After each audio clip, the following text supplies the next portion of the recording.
Florence Nightingale used her lamp as a beacon in the night to comfort and guide the care of wounded in military hospitals.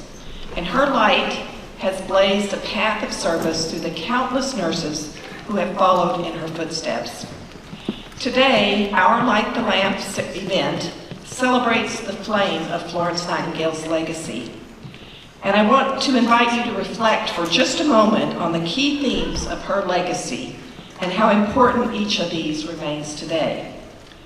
These themes are use of evidence, and we might call that research or evidence-based practice, ventilation, clean air and the ability to access it, and boy have we paid a lot of attention to ventilation in the last year, thanks to COVID. Personal and household cleanliness, patient observation, proper management of the environment, and advocacy. And most importantly, Florence Nightingale taught these first trained nurses, as they called them. I like to say educated. But she talked about the skills and habits of observation and assessment, including what and how to observe and how to report facts rather than opinions. And I know that you have all learned those skills very well leading up to this point today. So today, we symbolically celebrate you as you take up our own lantern of compassionate, competent caring, each in our own way, to more brightly walk our own path of service to the world. Through humanistic, patient-centered care, let us be the keepers of that flame and emphasize a value that has been at the center of what we teach and practice at the University of Texas at Austin School of Nursing. I can't believe this, but you are our 15th group of students who will take an oath to provide compassionate care prior to the beginning of your clinical experiences at the School of Nursing. Tonight, you will take the Florence Nightingale Pledge to provide high quality and compassionate care. And the lamp lighting ceremony formally recognizes a student's entry into the nursing profession. As part of today's ceremony, you will each receive a specially designed pin for nursing students to serve as a visual reminder of your commitment as a nurse to provide competent and compassionate care. By having the School of Nursing host today's Light the Lamp ceremony, I am reiterating to you, Longhorn nursing students, two very important messages. First, that competent, compassionate care is the hallmark of clinical practice. And both of those are important. Competence, the skill and knowledge, and compassion are essential. Second, that we at the School of Nursing take great pride in having you represent Longhorn Nursing as you embark on your clinical experiences. This event is not only a ceremony, but also a celebration of the high-quality, skilled healthcare and service that you as Longhorn Nursing students provide to the community. Now, we are proud to have one of our own faculty members and Assistant Dean for the undergraduate programs, Dr. Anna Todd, to provide the keynote for today's ceremony. Dr. Todd is a strong exemplar of the very intelligent and compassionate care that we are recognizing today. Dr. Todd.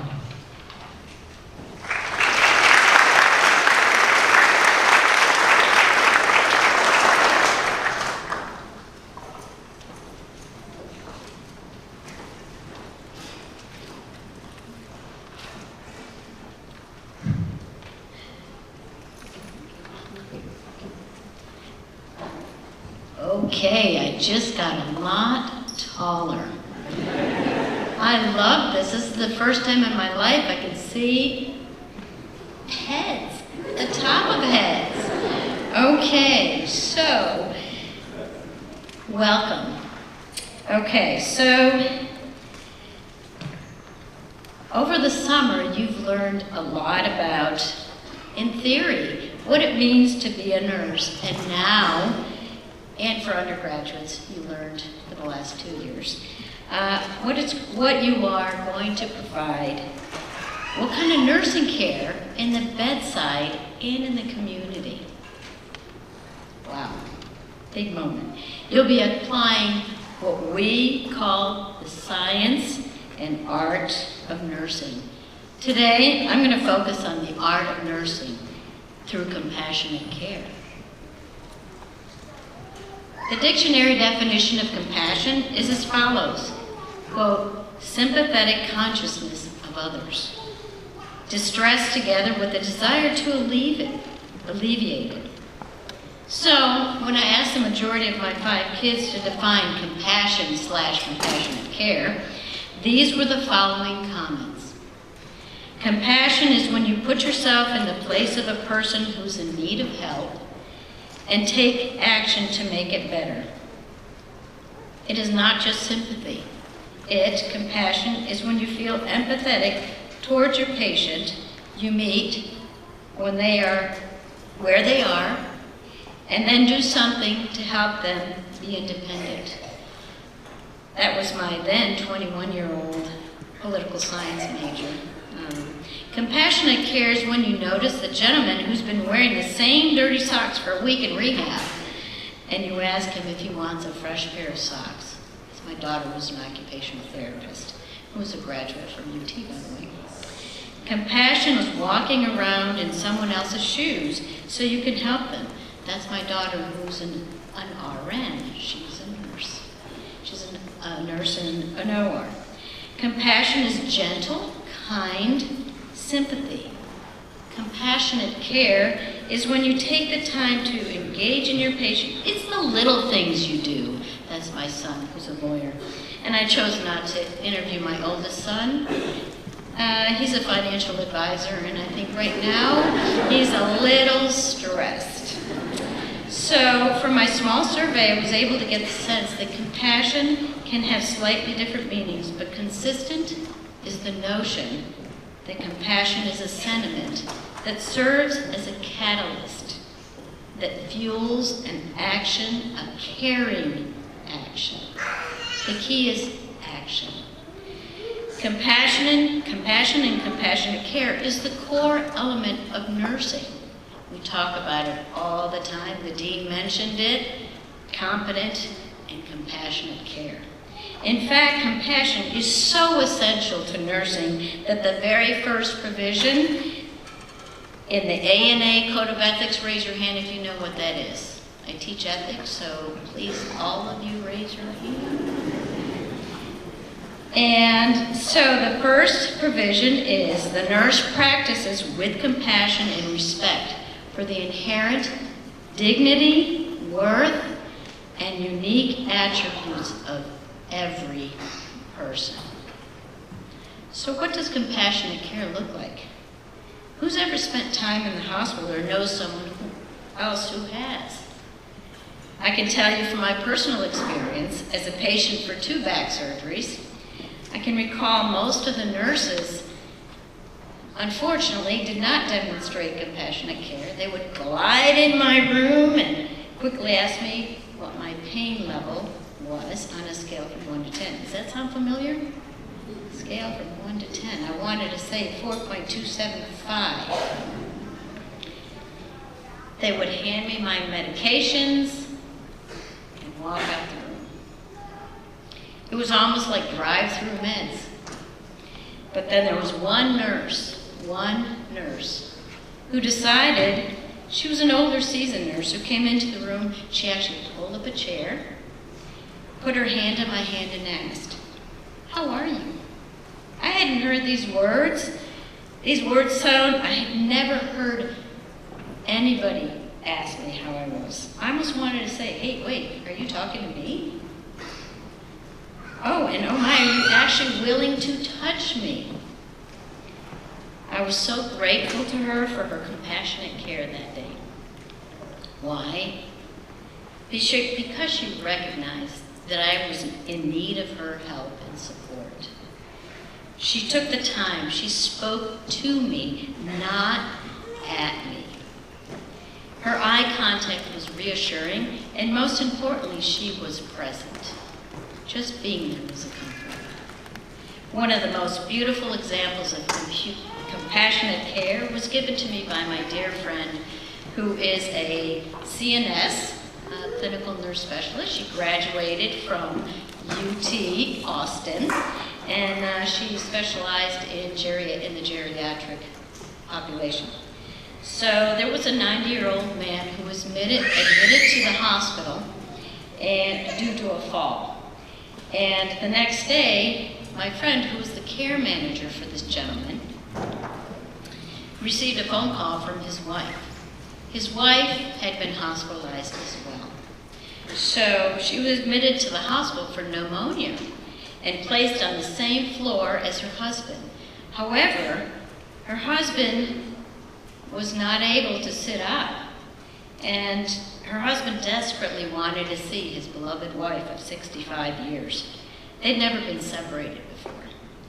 But since he was too weak to see her, even if he was in a wheelchair, my friend decided, hey, I have an idea. I'm going to the ER, I'm going to find a gurney, I'm going to find one of those nice stretchers, and I'm going to bring him to her. So she went down to the ER, which they call ED now, and asked. And at first she got a little bit of pushback. And then I said, okay, fine. So he was able to bring him and his wife together.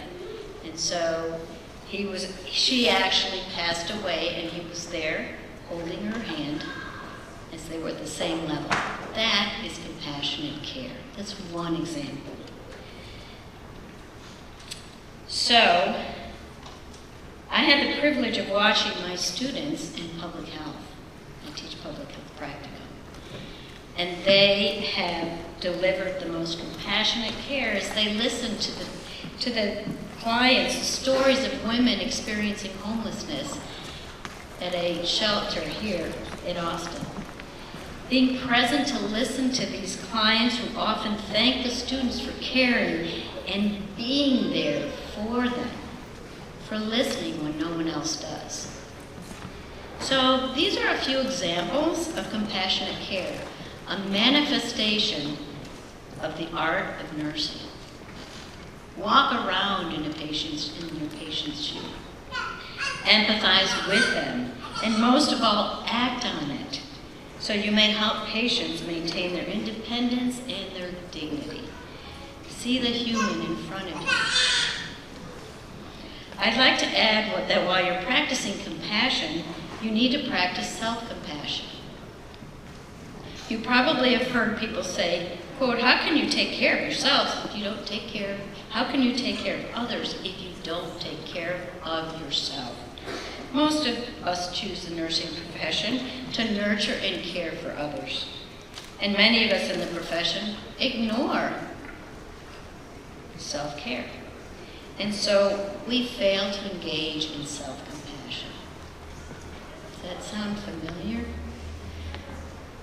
Kristen Neff, a renowned expert in self-compassion and professor right here at the University of Texas at Austin, defines self-compassion as, quote, a self-attitude that involves treating oneself with warmth and understanding in difficult times and recognizing that making mistakes is part of human, unquote. She goes on to say that being self-compassionate is treating yourself the same way as, guess what? The way you would treat a good friend when you're having hard times. You fail, or you notice something you don't like about yourself by being supportive and loving to yourself. It's a self-hug. So remember, while you're busy making a difference in your patients' lives, that I undoubtedly know you will, please take the time to mindfully shower yourself with self-compassion and know that you're not supposed to be perfect. Florence Nightingale, as the dean said, the Lady of the Lamp, was the embodiment of compassion and a role model for compassionate care through her. She was named the Lady of the Lamp because of her reputation, carrying the lamp in the darkness to attend to the suffering soldiers. So the lamp symbolizes the light that we, being nurses, we bring to our suffering patients. This is the hope we give to patients. Remember to embrace the privilege we have as nurses to make a difference. Now more than ever, I ask that you continue to carry the lamp and be the light in the darkness. Today marks the celebration into your opportunity to become one of the countless nurses who are passionate about compassionate care. Go forth and carry the lamp proudly. So I'm going to leave you today with a poem. The poem is called, What Do You See, Nurse? What do you see, nurse? What do you see? What are you thinking when you're looking at me? A crabby old woman, not very wise, uncertain of habit, not very wise. Uncertain of habit with faraway eyes, who dribbles her food and makes no reply when you say in a loud voice, I do wish you'd try. Who seems not to notice the things that you do, and forever's losing a sock or a shoe. Who, resisting or not, lets you do as you will, with bathing and feeding the long day to fill. Is that what you're thinking? Is that what you see? Then open your eyes, nurse. You're not looking at me. I'll tell you who I am as I sit here so still, as I do at your bidding, as I eat at your will. I'm a small child of 10 with a father and a mother, brothers and sisters who love one another. A young girl of 16 with wings on her feet, dreaming that soon now a lover she'll meet. A bride soon at 20, my heart gives a leap, remembering the vows that I promised to keep. At 25, I have young of my own who need me to guide a secure, happy home. A woman of 30, my young now grown fast, bound to each other with ties that should last. At 40, my young sons have grown and are gone, but my man's beside me to see I don't mourn. At 50, once more, babies play round my knee. Again, we know children, my husband and me. Dark days are upon me, my husband is dead. I look at the future, I shudder with dread. For my young are all rearing young of their own, and I think of the years and the love that I've known. I'm now an old woman, and nature's cruel. 'Tis just to make old age look like a fool. The body, it crumbles, grace and vigor depart. There's now a stone where once had a heart, but inside this old carcass, a young girl still dwells. And now and again my battered heart swells. I remember the joys, I remember the pain, and I'm loving and living life over again. I think of the years, all too few gone too fast, and accept the stark fact that nothing can last. So open your eyes, nurse, open and see. Not a crabby old woman. Look closer, see me. Congratulations.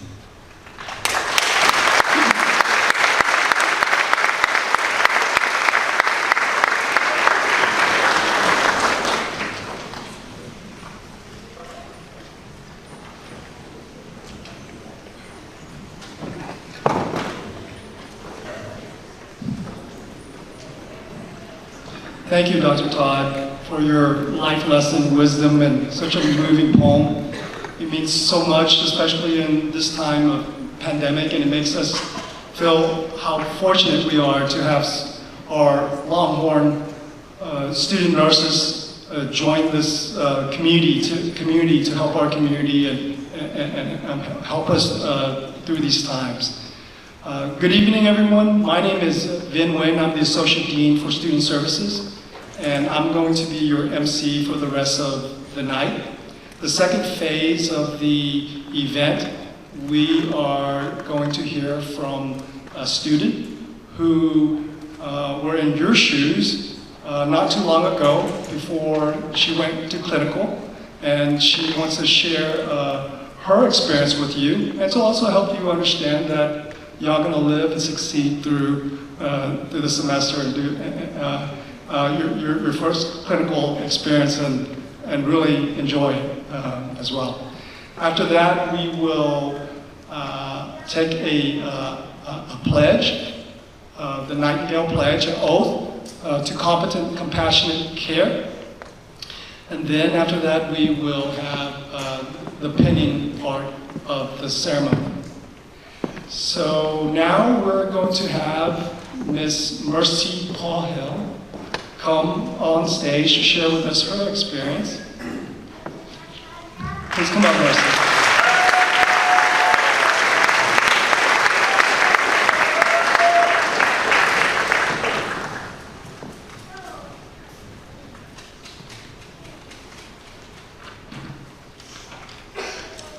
Good evening, Bachelor of Science in Nursing and alternate entry Master in Nursing students, faculty, family, and guests. It's so nice to be gathered here in person with such good company and celebrating this milestone with you all today. My name is Mercy Paul Hill. Many of the students here and faculty have seen me running around the school, but for those of you who don't know me, I am part of the team responsible for setting up all of your nursing skills classes, simulations, and I have assisted many of you, with your video performance exams. Many of you. I've had the privilege of witnessing these cohorts, both BSN and AE-MSN, overcome obstacle after obstacle. So I am confident when I say that every student here should be extremely proud of how far they've made it into their program. Your families that have believed in you since the very beginning are proud of you, and the faculty gathered here today for your pinning ceremony are proud of you too, not to mention eager to help you guys succeed in your first clinical rotation. These amazing people are not only your instructors, but accomplished nurses in their own right. And if I may add, some of the kindest people you will ever meet. It's been my privilege to study under them, both inside and outside of the classroom. My advice, lean on them, trust them, let them lend you their expertise. I promise you will not regret it. Whether they realize it or not, I stand here today a more competent nurse and a more confident person because of them. While within the safe and controlled environment of this school's classrooms, you have been introduced to nursing skills you will perform every day for the rest of your career. BSNs and AE-MSNs, you have been educated, prepped, and tested on medication administration, how to do it correctly and safely both for yourself and your patients. You are able to create and maintain a sterile field, a vital skill in order to perform sterile procedures, while minimizing the risk of infection. AE-MSNs have gone on to practice and perfect techniques for intravenous insertion, administration, and discontinuation, all of which require confident movements, graceful finger dexterity, and just a bit of luck. These are not easy skills to master, but they are essential to providing the advanced level of care that our patients require from us. AE-MSNs, you specifically will be entering hospitals with your registered nurse license, obtained this past summer after passing your National Council licensure examination. So congratulations, registered nurses. By extension, congratulations families, you now have access to free licensed nursing services, courtesy of your loved one for the rest of your life. Allow me to take a moment and mention how amazing this school is, because it attracts so many different people, different nationalities, different religions, educational backgrounds, and stages of life to nurture their strong desire to help their community. Regardless of whether we were on the BSN or AE-MSN journey, everyone here is connected because we each heard the call to nursing and we each chose to answer. We chose to strive, we chose to learn, we chose those early mornings and each of those late nights. We chose to serve wherever duty leads. But now, a new challenge awaits you all, which is moving out of the labs and onto the clinical sites to apply those nursing skills in a clinical setting. It'll be scary taking that first step towards independence, so allow me to pass on some advice I learned to help you get through those first few days and navigate the noise of your first clinical experience. I remember my first clinical rotation day, which was 6:30 a.m. on a Monday. White scrub top, new ID badge, stethoscope around my neck, shadowing my nurse, and feeling absolutely lost. No, like really, I remember feeling too scared to touch anything, too shy to speak to patients, and too concerned with potentially making a mistake to attempt to do any of the skills I knew I had successfully performed in class. In short, I was feeling way over my head. Of course, my nurse picked up on that anxiety almost immediately. She excused herself, only to return a short while later carrying a breakfast tray. She handed it to me along with instructions to help her elderly patient, we'll call him Joe, with breakfast. And while she was doing that, while I was doing that, she would catch up on her paperwork for the morning. After a quick introduction and asking permission to assist Joe with his breakfast, I spent the next hour and a half spoon-feeding Joe while he sat in bed. It was a tedious process, but our time together meant I got to know a lot about the person in front of me. Like, he took his coffee black. He hated the hospital eggs, saying they tasted like powder. He was a Dallas Cowboys fan, which is a very bold statement to make in 2020. And he had grandkids, which he loved to talk about, because grandparents always love to talk about their grandkids. Joe was old school, polite, and a true gentleman. Towards the end of the meal, my nurse checked in on us and immediately questioned why I was hand-feeding Joe. The entire time, I assumed Joe couldn't feed himself, but his guilty expression, coupled with my nurse's confused expression, had me rethinking my previous statement. You see, at the time, visitation was limited in hospitals to minimize the spread of COVID-19 amongst vulnerable populations. Joe had been in the hospital for 9 days, with no contact except for nurses and doctors.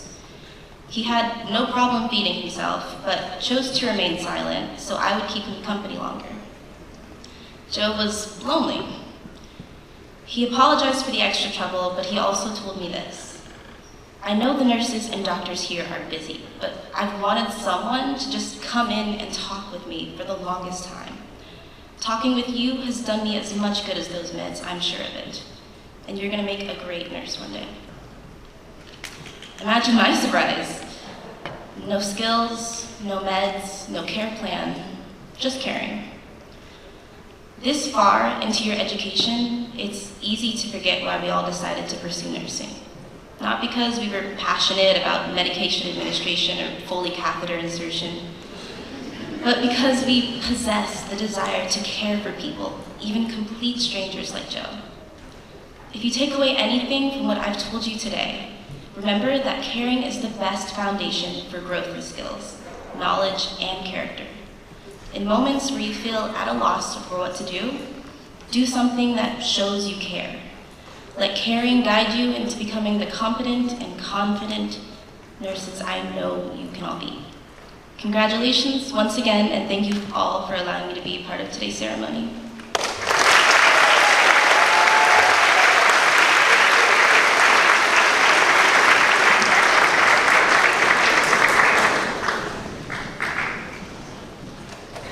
Thank you, Mercy, for sharing such a great story with us.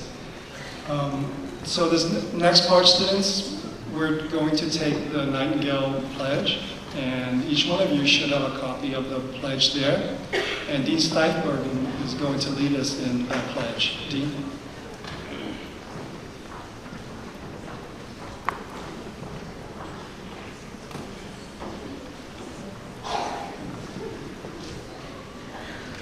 And you can all be happy that this is the modern, updated Nightingale Pledge. If you ever see the old one, you'll recognize the difference. So if you would all stand, students, and read this with me.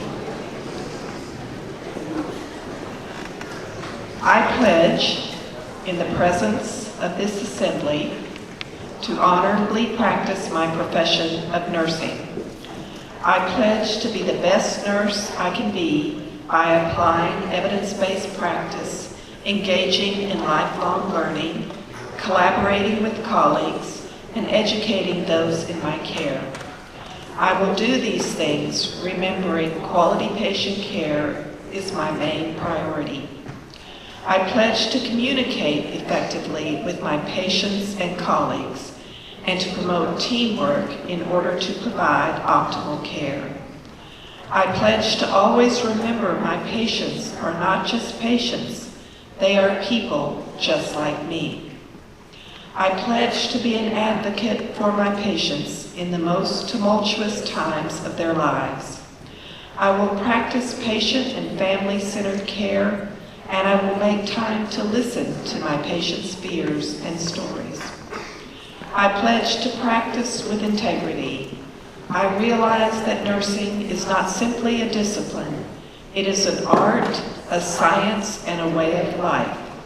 Caring is at the center of my being, and I will exude it in all interaction.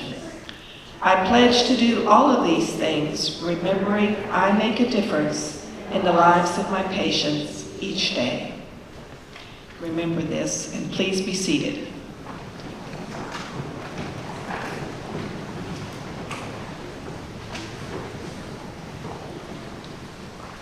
Now for the pinning part of the ceremony, we'll start first with AEMSN students. For this part, we will have Dr. Alex Garcia. She will be reading your names. We'll also have our faculty pinners, Dr. Danica Sumter, Dr. Laura Murphy, and Dr. Carrie McDonald. Dr. Sumter, Dr. Murphy, and Dr. McDonald, would y'all please come up here and stand? We have X's up here for you. Just pick an X, your lucky X. Students, have your pin in your hand with the pin back separated from the pin front. We'll call AEMSN students first. And what you're going to do is you're going to stand up and then head toward Dr. Demchuk over there on the side. And then you're going to go 3 at a time up here and hand your name to Dr. Garcia. And then you would head with your pen toward to your favorite faculty. No, just, they're all your favorites. Pick an opening, right? Because some of the pinning takes a little bit longer or faster. Pick a pinning. Pick a spot to be pinned. Now guess, since we're calling 3 names, we're having 3 students at a time. If you could hold till after the last student's name is called to clap, that way everyone gets get their names be heard. And so I'm going to hand it over to Dr. Garcia, and we'll begin AEMSN. Yay! Okay, AEMSNs. Let's have Betsy Bunt, Caitlin DeLeon, and Hannah Hopkins.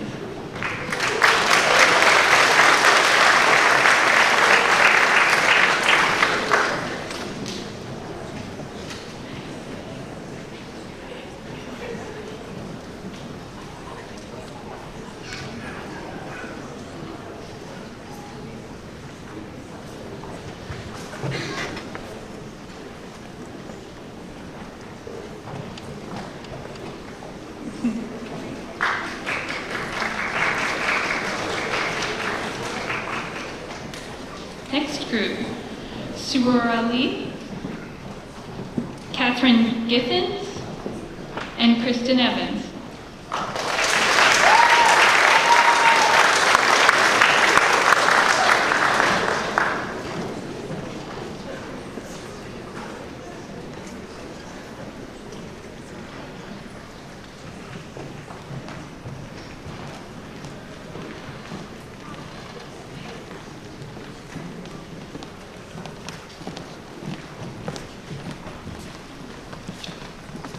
You have a stubborn pin. Those things are hard to separate, aren't they?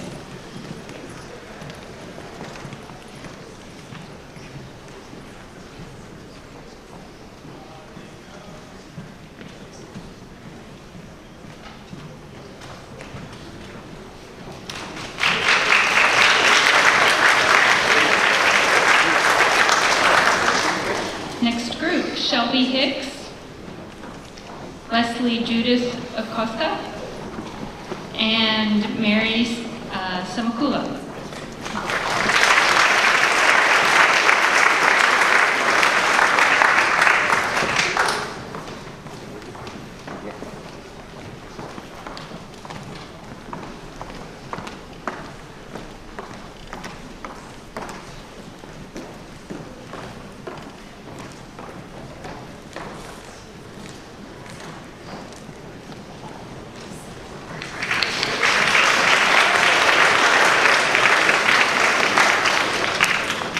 Next group, Michaela Adahar Zacharias, Nicholas Corcoran, and Caitlin Rohde.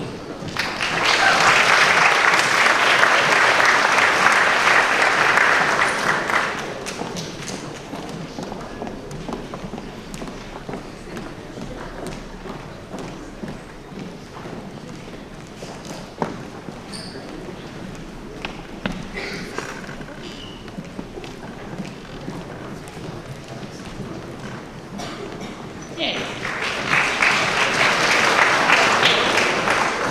Next group, Naika Janae Crandall, Miranda Crawford, and Eldridge Ramon Calhoun Jr.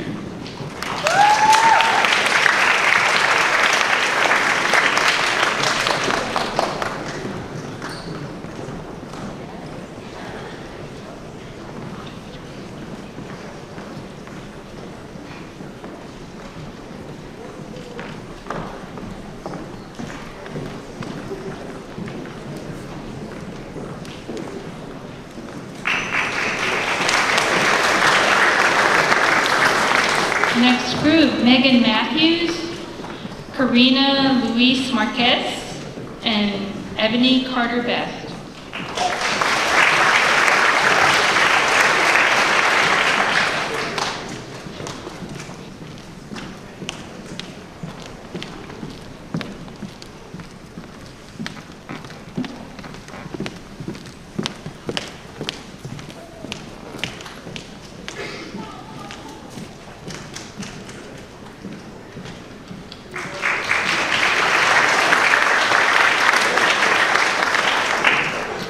Travis Talent, Hannah Howard, and Ashley Fell.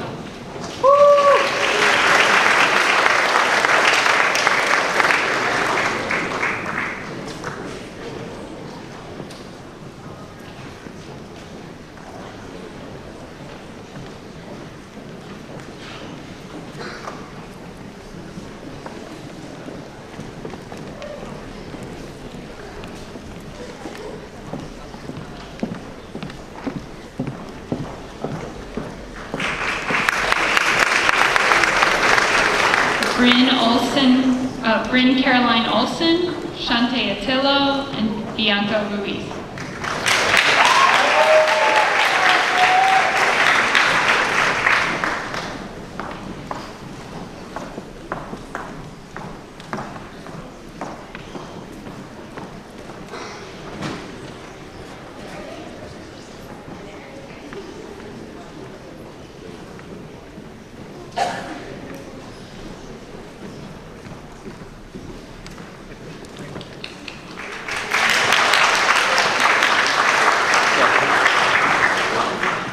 Megan Heffley. Sounds like you're in trouble, but you're not. Victoria Tierney and Dominique Gangoso.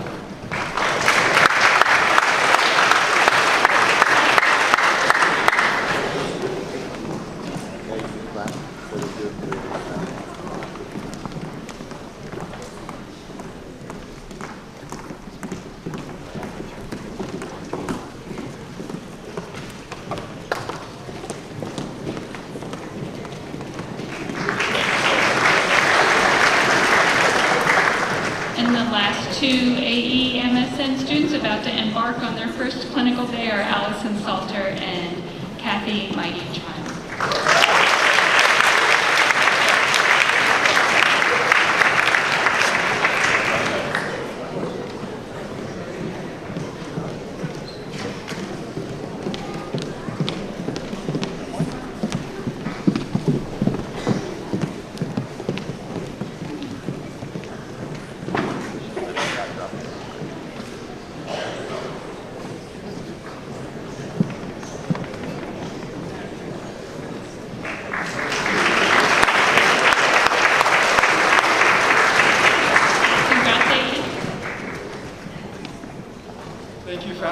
Thank you, faculty, and congratulations, AE-MSN students. Now we are going to begin the BSN portion, and we will have for our name reader, Dr. Lee Chin Lin. Please come up, Dr. Lee Lin. And our faculty pinners will be Dr. Janice Hernandez, Dr. Anna Todd, and Professor Esther Nawacha. Please come on up, pick an axe. Now BSN students, you just saw what happened, right? So just get your pins ready and head toward the side with Dr. Demchuk and Ms. Barajas. And your names will be called. Dr. Lin.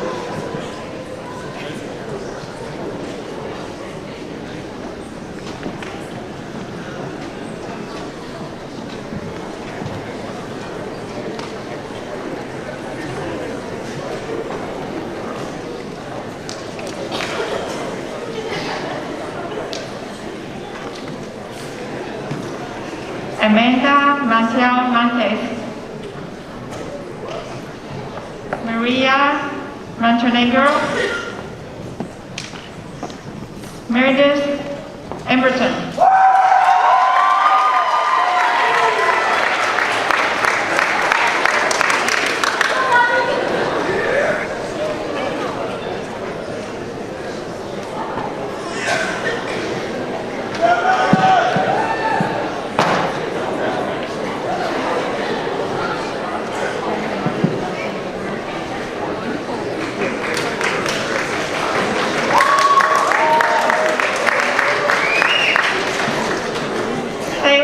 Daniel, Allison Jones, Helen Taylor,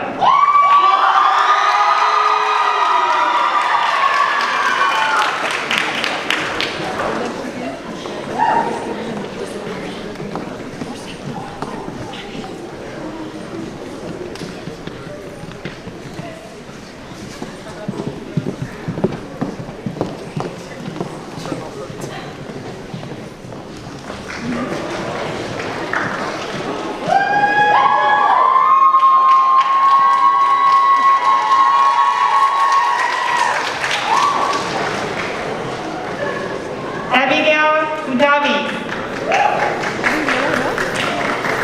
Sarah Tomlinson, Paola Salazar,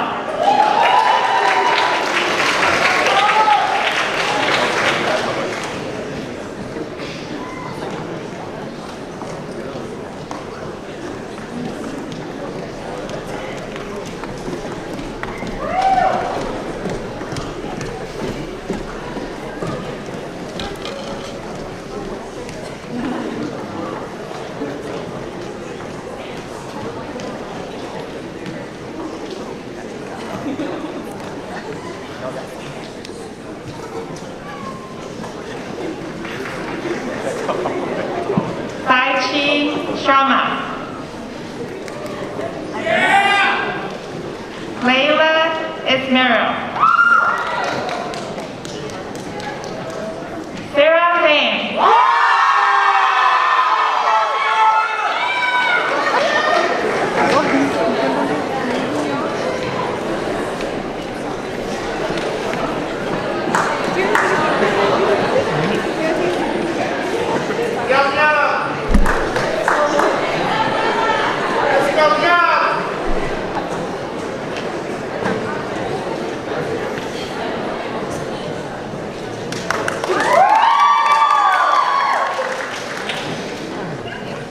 Luis Ann Del Barrio,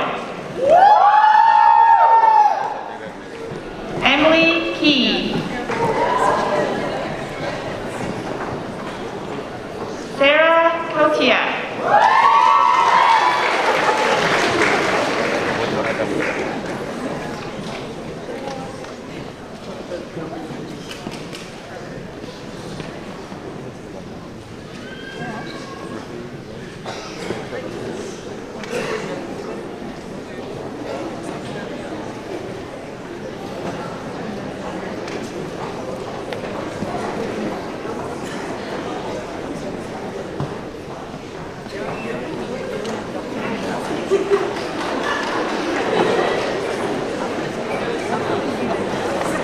Laura Toledo, Anna Escreda Medrano, Yen Wang.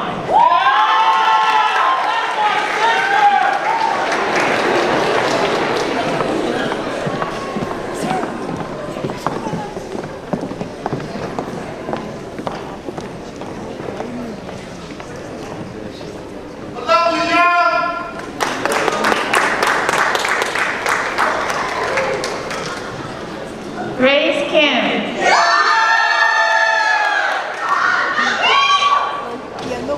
Stephanie Cardenas Marquez.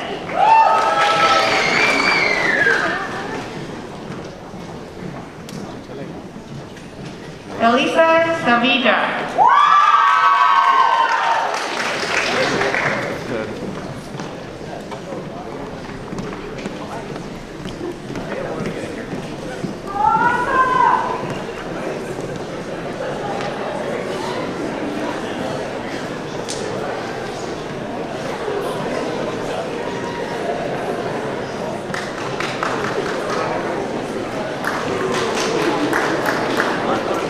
Megan Hogan. Joshua Ellie Garcia. Leah D'Souza.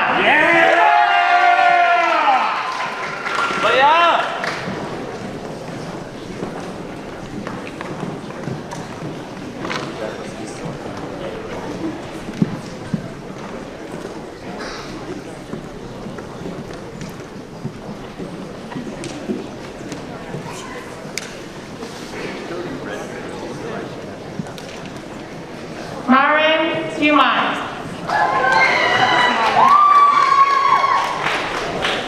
Hennedy Abdallah.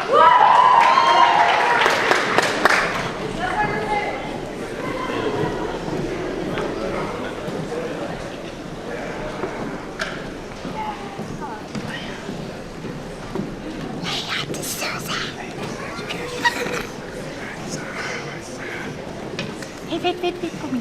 Dada just went out. Okay. Okay, bye. Sabrina Chowdhury.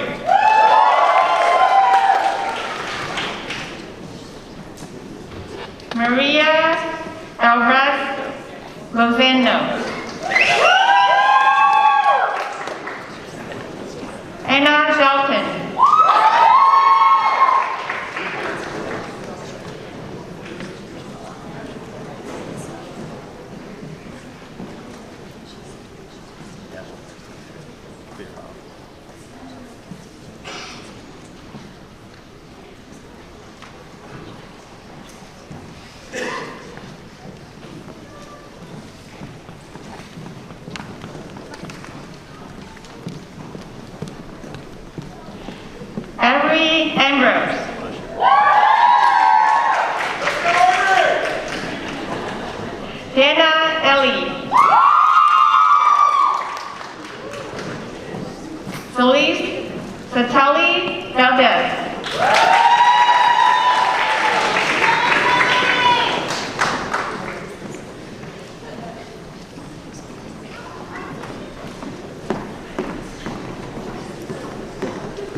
Reza North.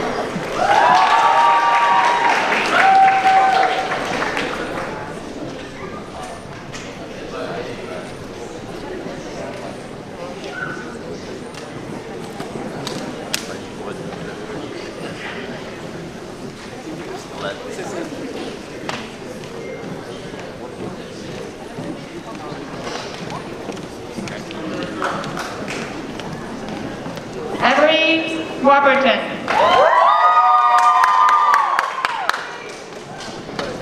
Annabelle Hodis.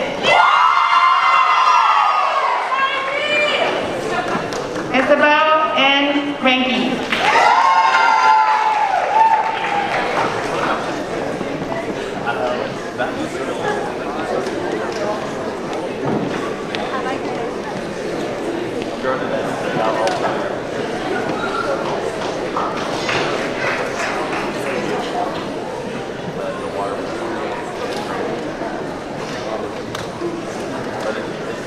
Natalie Yorkley. Abigail Roberts. Tara Luna.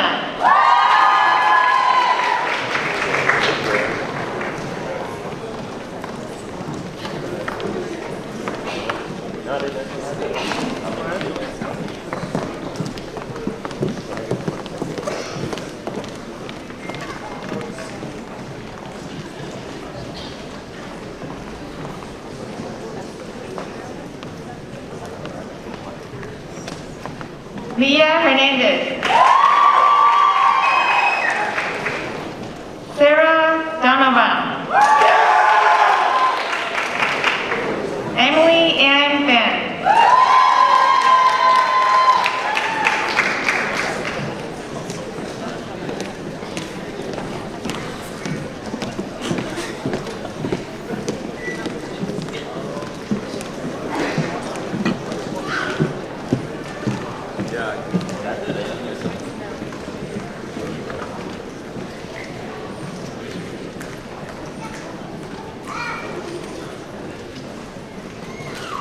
Lillian Grillick. Emily Payne. Andrea Alvarado.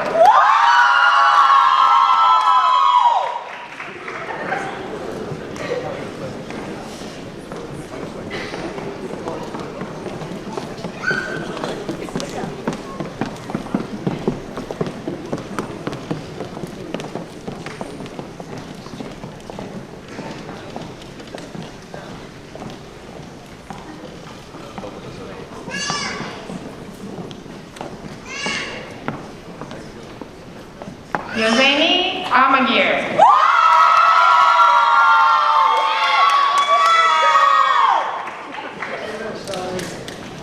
Goodness Agaby.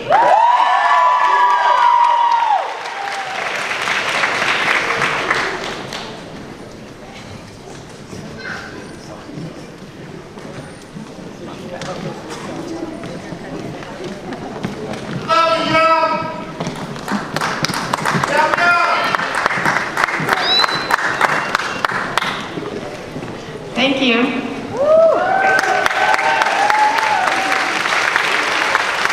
Thank you, faculty. Congratulations, BSN students. Congratulations, students. Congratulations, families. I have one more instructions for you tonight. Before I do that, I want to take a moment to recognize Miss Yaritza Estrada for being the mastermind of this event. Student services staff in the room there or around here helping you with the event. So my final instruction to you is for students and faculty, we did the pinning. If y'all could come up on the front and we're going to take a group event picture. And then after that, y'all can have whatever arrangements you want. Families can come up with all your cameras and things like that. But we can have a group event picture, and Miss Janet over here is our photographer and help us out. So, Jan. So students, go ahead and arrange yourself up here up front. Do your best from, I guess since elementary school, my teachers always told me from shortest to tallest, you know, whatever that you can see, do your best. Okay.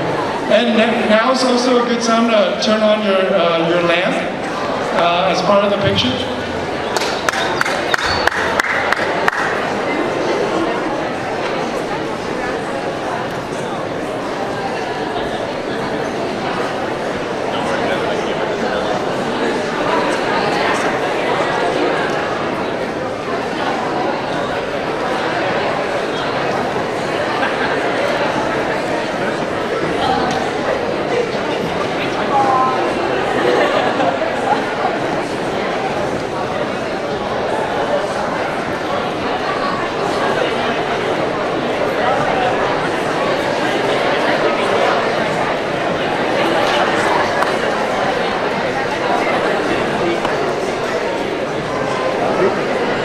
So we'll take a couple, Janet will take a couple of student pictures, and then after that, our faculty painters can join.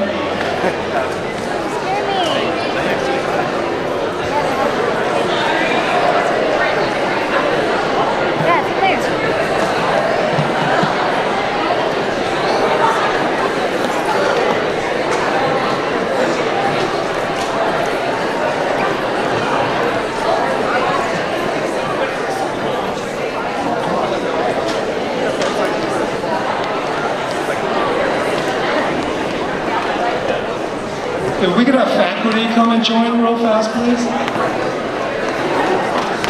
Or clinical faculty.